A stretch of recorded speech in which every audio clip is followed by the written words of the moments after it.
দুজাহানের বাদশা নামাজ পড়ে বাইতুল্লাহ তো কিবলা হলে পড়ে কত নারা তাকাল্লুবা ওয়াজহিকা ফিস সামা ওয়ালা নুওয়াল্লিয়ান্নাকা কিবলাতান তারদাহা ফাওয়াল্লি ওয়াজহাকা শাতরাল মাসজিদিল হারাম।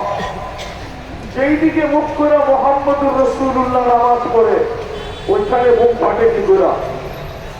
চলেন আরেকটু আগে নিয়ে যাই।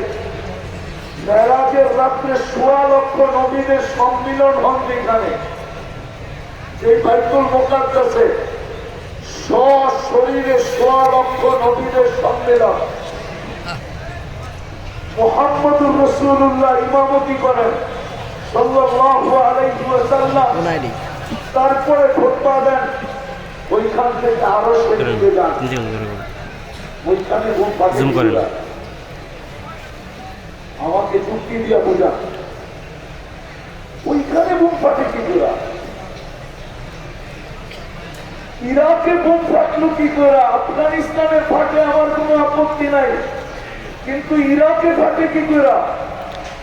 ইরানে পীর তো ইরাকে ঘুমাইতেছেন, আবু হানিফা মাযহাবে হানাফির ইমাম তো ঘুমাইতেছেন ইরাকে, শেরে খোদা ঘুমাইতেছেন ইরাকে, কলিজার টুকরা হোসাইন ঘুমাইতেছেন ইরাকে। 10 থেকে 12 জন নবীর কবর ইতিহাস বলে যেখানে, সুস্পষ্ট কবর দানিয়াল আলাইহিস সালামের যেখানে 10 থেকে 12,000 সাহাবীর কবর যেখানে, বলেন ওটা মানুষের সাথে মিশলতি করা। দুরবস্থার কারণ শুধু এটাই যে আমরা নিজেকে মুসলমান দাবি করি বটে, কিন্তু ইসলামের রং আমাদের কতজনের ভিতরে আছে বলে। ইসলামের রং যদি থাকতো তাহলে আমাদের যুবকরা 100 টাকার চুল 500 টাকা দিয়ে কাটায় কেন? আমাদের মা বোনরা বেপরদা রাস্তায় চলে কেন?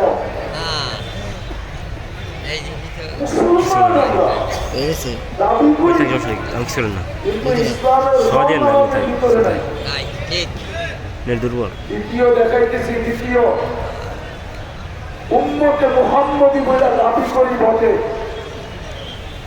কিন্তু মুহাম্মদুর রাসূলুল্লাহর আদর্শ আমাদের ভিতরে নেই। আদর্শ যদি থাকতো তাহলে উম্মতে মুহাম্মদী দাঁড়িয়ে আছে কি করে? আপনি আমাকে